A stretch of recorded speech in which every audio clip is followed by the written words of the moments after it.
Vous allez commencer le tutoriel sur l'accompagnement du fumeur à l'arrêt du tabac, proposé dans le cadre du projet de lieu d'accompagnement à la santé sans tabac, ou LAST, pour la Nouvelle-Aquitaine. Celui-ci est destiné aux professionnels de santé de premier recours afin qu'ils puissent disposer des bases indispensables à l'accompagnement de leurs patients. Des informations plus détaillées figurent dans les documents de référence présents sur le site. D'autres tutoriels, mis en ligne progressivement en 2021, vous permettront d'approfondir vos connaissances sur des points précis, notamment sur les traitements soumis à la prescription de médecins. Ce tutoriel a été développé par la Coordination régionale addiction de Nouvelle-Aquitaine, ou COREADENA, avec les contributions d'addictologues et professionnels de santé de premier recours des trois anciennes régions, Aquitaine, Poitou-Charentes et Limousin. Qu'ils soient ici tous remerciés. De nouveaux prescripteurs, libéraux ou salariés, peuvent aujourd'hui réaliser des ordonnances permettant aux pharmaciens de délivrer des traitements de substitution nicotinique. Les sages-femmes voient leur prescription élargie à l'entourage de la femme enceinte ou accouchée. Le fumeur a ainsi un accès facilité au traitement sur son parcours habituel de santé, en milieu scolaire ou universitaire, en entreprise, dans les cabinets médicaux et paramédicaux. Sans oublier les pharmaciens qui délivrent les traitements, mais ont un rôle de conseil important et peuvent réaliser des entretiens pharmaceutiques. Cet accès au traitement est d'autant plus facilité qu'après la varénicline en 2017, les substituts nicotiniques sont remboursés à 65% dans le droit commun depuis mars 2018. Ce remboursement passe à 100% pour les patients ayant une affection de longue durée, puisque toutes les pathologies en relevant sont aggravées par le tabagisme. La prescription pour les nouveaux prescripteurs nécessite d'utiliser une ordonnance, les conditions précises étant expliquées dans un document spécifique sur le site. La liste régulière actualisée des spécialités remboursées peut être retrouvée sur le site amélie.fr. La solution la plus simple est de prescrire en générique, le pharmacien délivrant un traitement remboursé. Il est important de rappeler quelques fondements sur la problématique addictive. Le craving est le signe majeur de l'addiction et correspond à une envie irrépressible de consommer un produit ou de réaliser un comportement gratifiant, alors qu'on ne le veut pas à ce moment-là. Plus l'envie de fumer est forte, c'est-à-dire fréquente, intense et durable, plus elle est difficile à contrôler et plus le risque de refumer est important. Arrêter n'est donc pas une question de volonté. On voit ainsi se dessiner un ensemble d'éléments confirmant l'addiction comme une maladie chronique, alors que les usagers sont loin de cette représentation. Il va donc falloir apprendre de nouveaux comportements dans le cadre d'une stratégie d'apprentissage. Arrêter de fumer prend donc du temps et se construit dans la durée. Les cibles du traitement sont donc le craving, ce qui suppose une dose efficace, et la prévention de la reprise du tabac, ce qui suppose une durée d'accompagnement suffisante. Nous voyons se dessiner un objectif à court terme qui va relever d'une décision partagée avec le fumeur. Réduire les risques, par exemple, par une réduction contrôlée avec des substituts nicotiniques, ou bien arrêter l'usage. Un objectif à moyen terme sera la prévention de la reprise du tabac. Et un objectif à long terme sera d'espacer le nombre et la durée de la reprise de l'usage. Finalement, cet objectif, c'est de faire en sorte que le fumeur fume le moins possible durant sa vie. Ces objectifs pragmatiques amènent à une évidence. Accompagner un fumeur pour son addiction au tabac relève pleinement des soignants qui les suivent en proximité et en premier recours. Ils peuvent repérer les contextes favorisant les reprises et amener les ex-fumeurs à être vigilants. Ils peuvent aussi constater précocement les reprises et être disponibles rapidement pour accompagner les tentatives d'arrêt. Mais comment ces patients, souvent fumeurs de longue date, vont-ils s'engager dans ce challenge de l'arrêt du tabac? La peur de la maladie est une motivation forte, mais fugace. Heureusement, très vite, chacun de nous arrive à mettre à distance ce qui l'angoisse. Le coût du tabac, de plus en plus dissuasif, est une motivation forte. Mais là aussi, le fumeur éloigné du changement va s'adapter, trouver les ressources ou les économies pour poursuivre son addiction. La grossesse est aussi une motivation forte, mais beaucoup de femmes rechutent après l'accouchement, voire même avant celui-ci. Et nous pourrions poursuivre la longue liste des motivations, généralement fragiles, instables, parfois d'une minute à l'autre. Il existe donc des fenêtres de tir durant lesquelles la personne est proche du passage à l'action. On parle souvent de déclic. Il est donc important de s'organiser sur ces fenêtres, ce qui impose des solutions en proximité humaine, temporelle et territoriale. Ainsi, sur le parcours habituel de santé du fumeur, il est important que ces professionnels de santé se mobilisent pour l'aider, ce qui rapproche la solution du problème. Les discours doivent être cohérents, les interventions complémentaires et les aides appropriées. Ceci justifie pleinement une formation de base commune avec des connaissances actualisées et validées.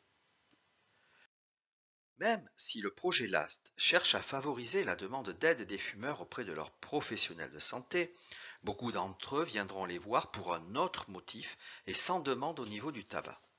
C'est dans ce cadre qu'est proposé le conseil à l'arrêt.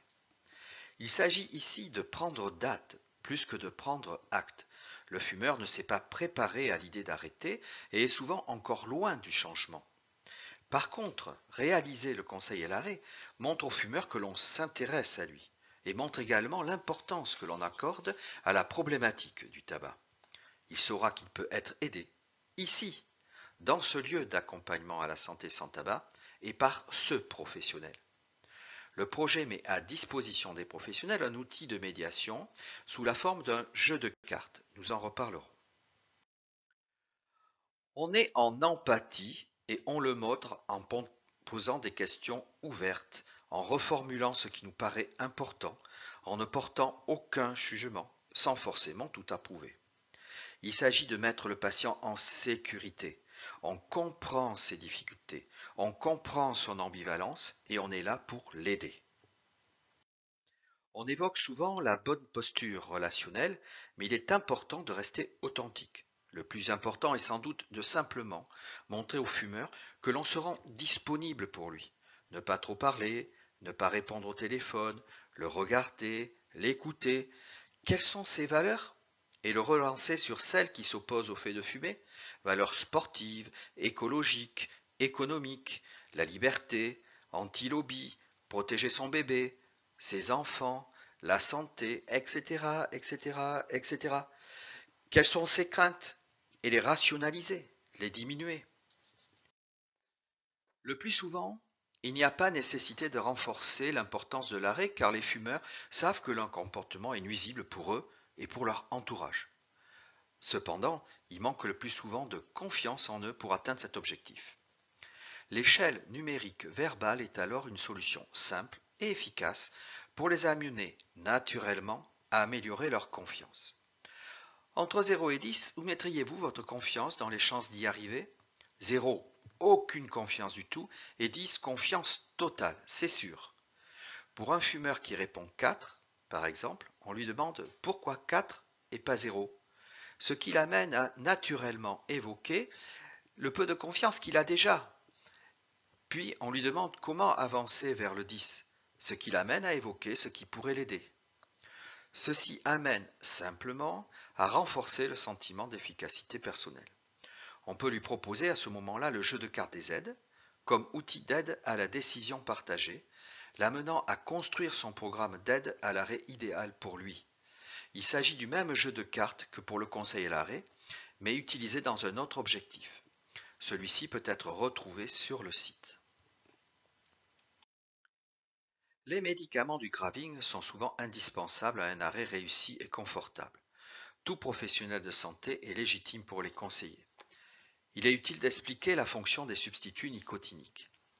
Chaque cigarette fumée permet d'obtenir un pic de nicotine dans le sang et donc dans le cerveau. C'est ce pic, plus ou moins important selon la façon de fumer, en tirant plus ou moins fort sur la cigarette, qui procure un effet gratifiant, renforçant ce qui satisfait le fumeur. Cet effet n'existe pas avec les patchs, car la nicotine reste à un niveau constant dans le sang, sans reproduire les pics. Il n'y a donc pas de dépendance à la nicotine dans ce cas. Il n'en est pas de même avec les formes orales, les sprays et les inhaleurs qui reproduisent les pics de nicotine. Si la dose de nicotine est insuffisante avec les patchs, le fumeur sera en manque et aura du craving, des envies répétées, fortes et durables de fumer, car il avait l'habitude d'avoir des pics plus élevés de nicotine.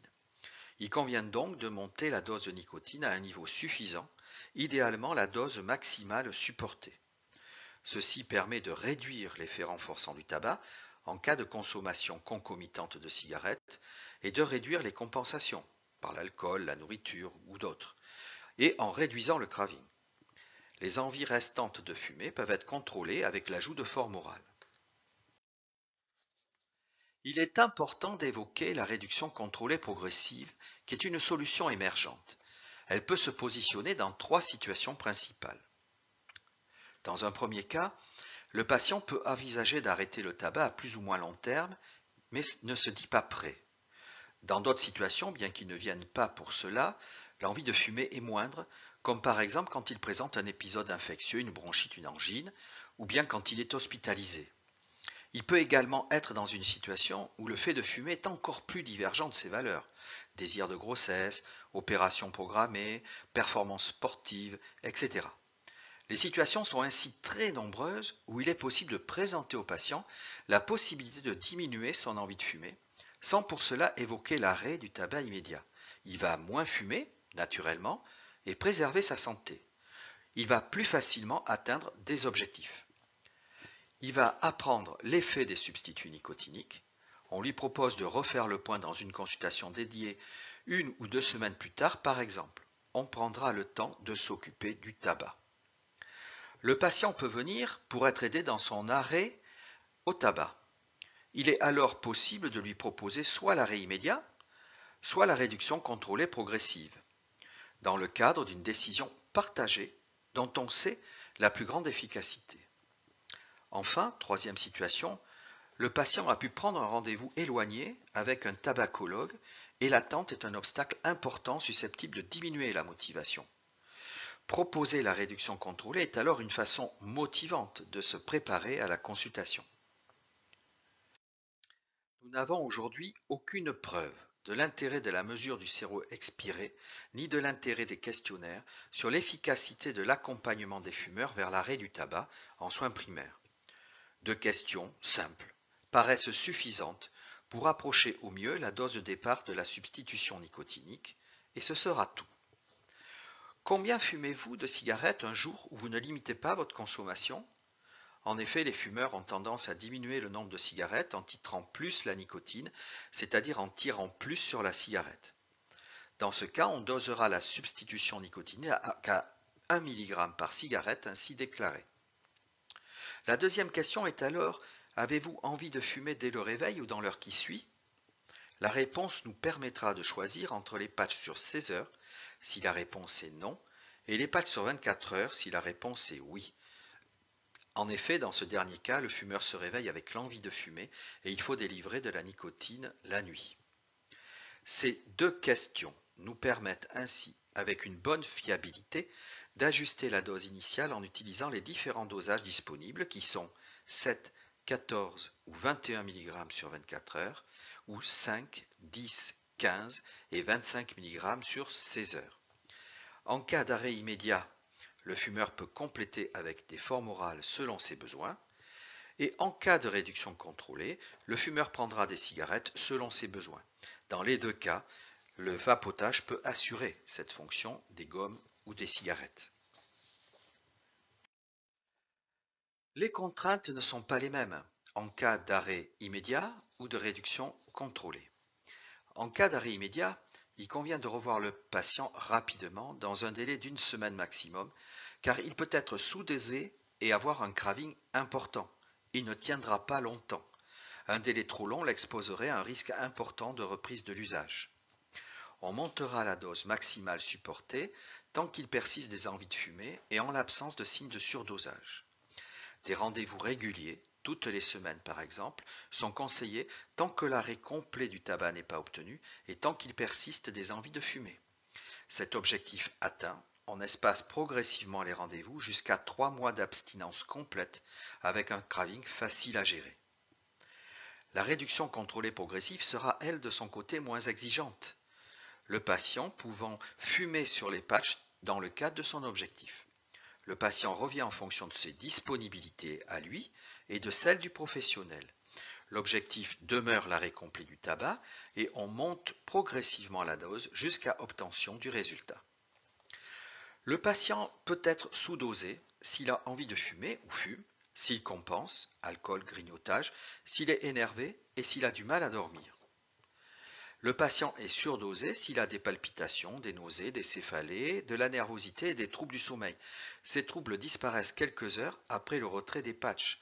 Pour le patient, c'est simple. Ce sont les symptômes qu'il présentait les jours où il avait trop fumé. Donc, il les reconnaîtra facilement. L'agenda du craving ou agenda de mes envies dans le projet LAST permet au fumeur de noter les moments où il ressent violemment l'envie de fumer. Il peut préciser le moment, l'intensité et la façon dont il a réussi à gérer cette envie, en buvant de l'eau, en changeant d'activité, en prenant une forme orale de traitement de substitution nicotinique par exemple. La plupart des fumeurs ne vont faire ceci que quelques jours. Mais ça permet déjà d'adapter le traitement et de réfléchir ensemble aux stratégies d'apprentissage de nouveaux comportements, l'idéal étant d'aider la personne à trouver ses propres solutions pour gérer ses envies. Afin de compléter le propos, quelques informations supplémentaires sont utiles. Durant la grossesse, il est souvent conseillé d'utiliser les patchs sur 16 heures afin de limiter l'imprégnation en nicotine du fœtus. Or, la clairance de la nicotine est accélérée chez la femme enceinte et celle-ci a par contre besoin de doses supérieures pour ne pas éprouver de manque et de craving. Donc il ne faut pas hésiter à doser suffisamment les traitements de substitution nicotinique et à utiliser notamment les patchs sur 24 heures. Il convient de monter la dose également chez les fumeurs de cigarettes roulées ou de cigares par rapport aux fumeurs de cigarettes manufacturées. Pour gérer le craving résiduel, on va également accompagner le patient dans la recherche de ces solutions. Boire de l'eau, faire des exercices respiratoires, changer d'occupation, faire de l'exercice physique, réduire le café ou utiliser du décaféiné, etc., etc. Il est conseillé de poursuivre le traitement pendant au moins 3 mois d'abstinence et sous condition de ne plus éprouver d'envie de fumer ou de façon très accessoire. Le traitement est ainsi minimum de 3 mois, mais le plus souvent beaucoup plus long, par exemple sur 6 mois ou 1 an, avec des doses progressivement diminuées par palier d'1 mois. L'entourage est une aide majeure à mobiliser, que ce soit l'entourage familial, social ou professionnel. Le fumeur peut l'informer de sa tentative d'arrêt du tabac. Lui demander de ne pas fumer en sa présence semble le minimum d'aide requise. Les pictogrammes figurant sur les boîtes de TSN ne facilitent pas l'accompagnement des femmes enceintes. La nicotine va entraîner une légère accélération du rythme cardiaque fœtal sans danger. Ceci est confirmé sur le site du CRAT qui rassemble toutes les interactions entre les médicaments et la grossesse. Il est donc conseillé d'en prévenir les femmes et de les rassurer totalement. Si nous avons insisté sur le fait que l'accompagnement des fumeurs vers l'arrêt du tabac relève des missions essentielles et des compétences des professionnels de santé primaire, il n'en demeure pas moins que certaines situations plus complexes relèvent d'une approche multidisciplinaire ou strictement médicale. La présence de plusieurs addictions, de difficultés sociales majeures, de troubles psychiatriques, l'échec ou le refus des traitements de substitution nicotinique amène à orienter vers un professionnel ou une structure plus spécialisée. Pour cela, la Coréade NA met à votre disposition le site addictoclick.com, annuaire en ligne, régulièrement actualisé et qui propose l'essentiel des consultations d'addictologie de Nouvelle-Aquitaine. Nous voilà arrivés au bout de cette courte présentation des principes de base. Pour ceux qui veulent aller plus loin, vous trouverez sur le site d'autres tutoriels approfondissant certains aspects plus circonscrits. Merci pour votre attention.